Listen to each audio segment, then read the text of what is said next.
सभी भाइयों को नमस्कार। आशा करता हूँ आप लोग सभी घर पर स्वस्थ होंगे। 8th ए में पार्ट नंबर 2 चल रहा था। इससे पहले आपने स्वास्थ्य शिक्षा पढ़ी। अब इसी में पार्ट नंबर 2 में तीसरा चैप्टर है। इसमें शरीर के तंत्र। शरीर के तंत्र से तात्पर्य है शरीर संबंधी जानकारियाँ कि हमें शरीर में क्या क्या चीज़ें हमारे क्या कार्य करती हैं, उस संबंध में कुछ ये जानकारी दी जा रही है। पहला इसमें मांसपेशी तंत्र। मांसपेशियाँ हमारी गतिविधियों को शक्ति प्रदान करती है।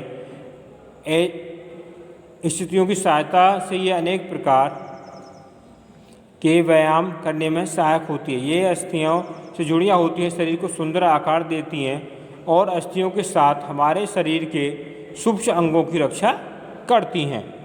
मांसपेशियाँ कोशिकाओं के उपयुक्त पौष्टिक पदार्थों से हमारी गतिविधियों के लिए शक्ति प्रदान करती है। यह शक्ति पौष्टिक पदार्थ के ऊर्जा तथा ऊष्मा में बदलने में यांत्रिक शक्ति के रूप में प्राप्त होती है।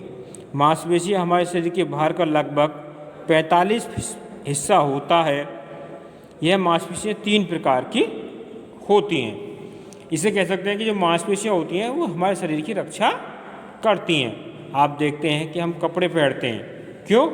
कि शरीर की अंदर जो गंदगी ना जाए। उसी प्रकार जो शरीर के अंदर पार्ट्स हैं हमारे, उनके ऊपर ये मांसपेशी चुभती हैं और शरीर के अंदर हमारी हड्डियाँ हैं, लीवर, उनकी रक्षा करती रहती हैं। उसी प्रकार हमारी मांसपेशी 3 प्रकार की होती हैं, ऐच्छिक तथा धारदारी मांस। ये हमारी इच्छा अनुसार कार्य करती हैं तथा हमारे अस्थि पिंजर में गतिविधियाँ उत्पन्न करने में सहायक होती हैं। जो हम भी कार्य करते हैं ये उसमें उत्पन्न करने में सहायक होती हैं। अगली है इसके अंदर अनैच्छिक और बिना धार वाली मांसपेशियाँ। ये हमारी इच्छा शक्ति का कार्य नहीं करती तथा हमारी आंतों, गुर्दों तो धमनियों की निर्माण करती है। जो अंदर की जो इच्छा से कार्य नहीं करती, लेकिन हमारे हृदय गुर्दे हैं उनका ये निर्माण करती है।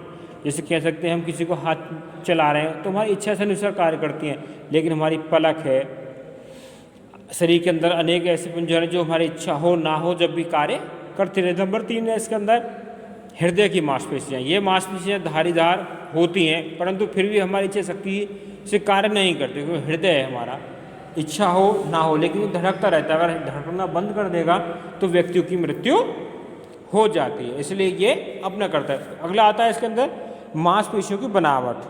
हमारा संबंध अत्यधिक ऐच्छिक मांसपेशियों से है, अतः इसकी बनावट का हमें ज्ञान होना चाहिए। मांसपेशी का निर्माण हजारों धागों से होता है। यह धागा एक कोशिका होती है जो कि एक लचीली झिल्ली के समान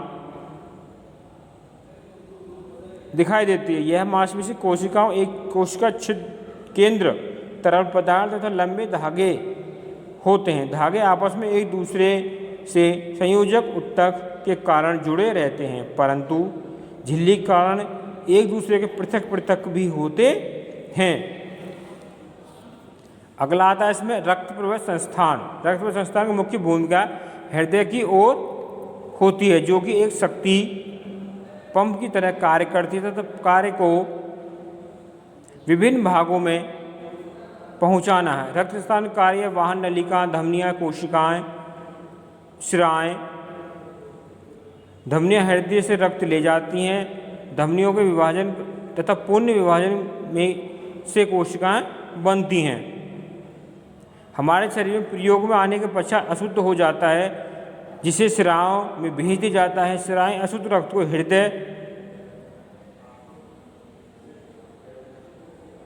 हृदय तक ले जाती हैं तथा हृदय उस अशुद्ध रक्त को साफ करने के लिए फेफड़ों में भेज देता है। इस प्रकार हृदय 2 कार्य करता है। रक्त का सारे शरीर में प्रवाह करना, जिसे हम संस्थानीय प्रभाव कहते हैं। इससे आगे हम चलते हैं। इसके अंदर अगला है रक्त को फेफड़ों में शुद्ध करने के लिए भेजना। यह रक्त प्रवाह को हम फेफड़ों संबंधी कहते हैं। हृदय के ये 2 कार्य इसे बाएं दाएं भाग से पूरे किए जाते हैं। फिर ऐसे रक्त के कार्य जो हमारा ब्लड सर्कुलेशन है उसके क्या कार्य हैं। इसके अंदर है फेफड़ों में ऑक्सीजन को लेकर ऊतकों तक पहुंचता, ऊतकों से कार्बन डाइऑक्साइड को फेफड़ों तक पहुंचाना। नंबर 2, यह आंतों से सोखे गए पौष्टिक पदार्थों को ऊतक कोशिकाओं तक शक्ति का मरम्मत ले जाना, मतलब कि टूट फूट शरीर के अंदर होती है उन तक जाना और उनको मरम्मत कार्य करना।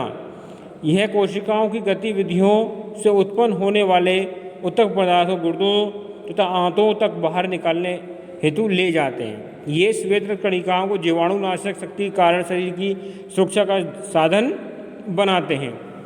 अपने में जवाब शक्ति के कारण ये रक्त का अनावश्यक रक्त हो जाता है। ये आपको देखते हैं रक्त कणिकाएं तरल पदार्थ जिसके 2 अंश होते हैं, अर्थात तरल पदार्थ प्लाज्मा से पाए जाने वाले विभिन्न कोशिकाएं। ये मानव की श्रृंखला में दिखाई गई है कि इस प्रकार ये दिमाग है, इन गुर्दे हैं, इन्हीं हिस्सा ये फेफड़े अपने जो ऊपर वो चेस्ट के वहाँ होते हैं, ये नलिकाएं हैं। इस प्रकार इसमें दर्शाया गया है। अगला आता है इसके अंदर टॉपिक है व्यायाम का रक्त प्रभाव संस्थान पर प्रभाव। जो हम व्यायाम करते हैं उससे हमारे शरीर पर क्या प्रभाव पड़ता है। व्यायाम के समय अधिक समय की शक्तिशाली को पूरा करने के लिए ऑक्सीजन पौष्टिक पदार्थ की बढ़ी हुई मांग को पूरा करने हेतु व्यायाम करने वाले बाकू रक्त की पूरी मात्रा को बढ़ाना पड़ता है।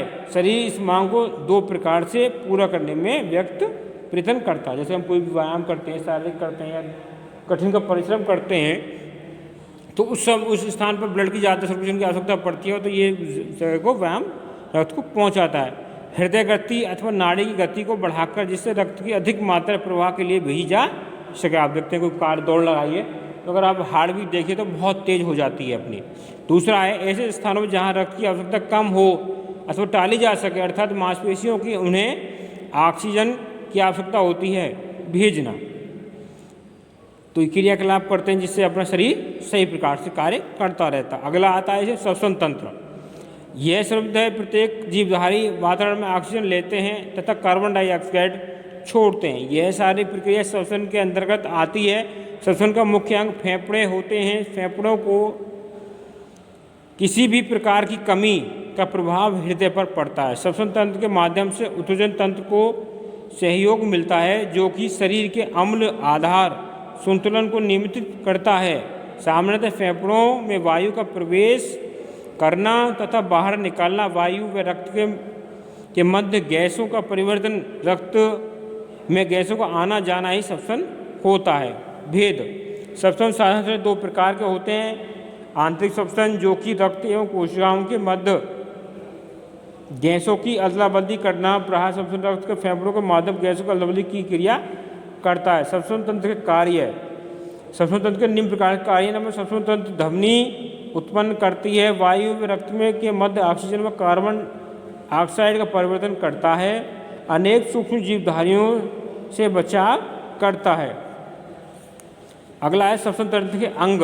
मुख्य अंग है नासामार्ग है। मानव के ऊपरी होठ पर नासिका स्थित होती है जिससे 2 छिद्र होते हैं। ये नासिका छिद्र पीछे की ओर नासामार्ग होता है। नासामार्ग प्रवेश द्वारा समीप छोटे छोटे बाल होते हैं जो आप देखते हैं नाक होती है उसमें 2 छिद्र होते हैं। इसके अंदर एक लार से अंदर तेज पदार्थ होता है और बारी बारी छिद्र होते हैं। जो हम सांस लेते हैं तो कीटाणु कण शरीर के अंदर प्रवेश करते हैं, नाक के द्वारा अंदर करते हैं, तो वो रेशे और लेयर उसको चिपका लेती है और अंदर हमारे शुद्ध वायु को भेजती है। इसमें आगे चलते हैं। कंठ, इसे स्वर यंत्र भी कहते हैं। यह वायु में आवन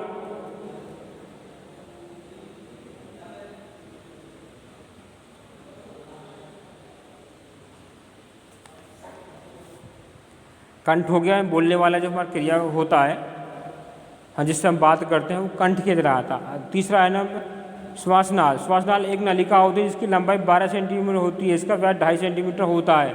यह बस गुहा में पहुँचकर 2 भागों में बंट जाती है जिसको श्वसनाल कहते हैं। इसका मुख्य कार्य हवाओं के साथ धूल कणों से जीवाणु की रक्षा करना है। नंबर 4 है फेफड़े।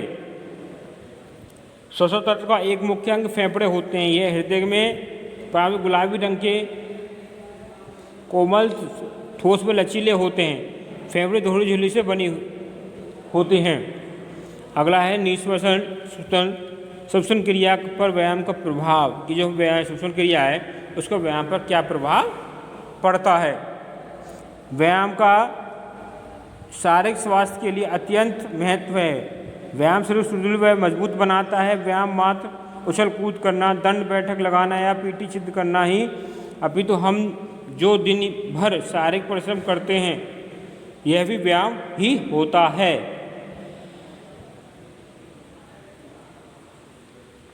इसलिए इस प्रकार शारीरिक श्रम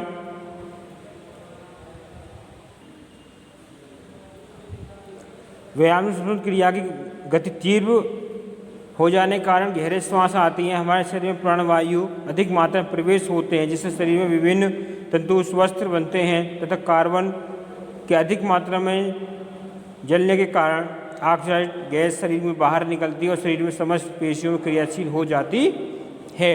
इस प्रकार से व्यायाम शरीर के विभिन्न हानिकारक गैसों से तीव्रता के साथ निष्कासन होने के कारण शरीर की विभिन्न कोशिकाएं सक्रिय हो जाती हैं, जिससे शरीर के यूरियम आदि पसीने के रूप में बाहर निकल जाते हैं।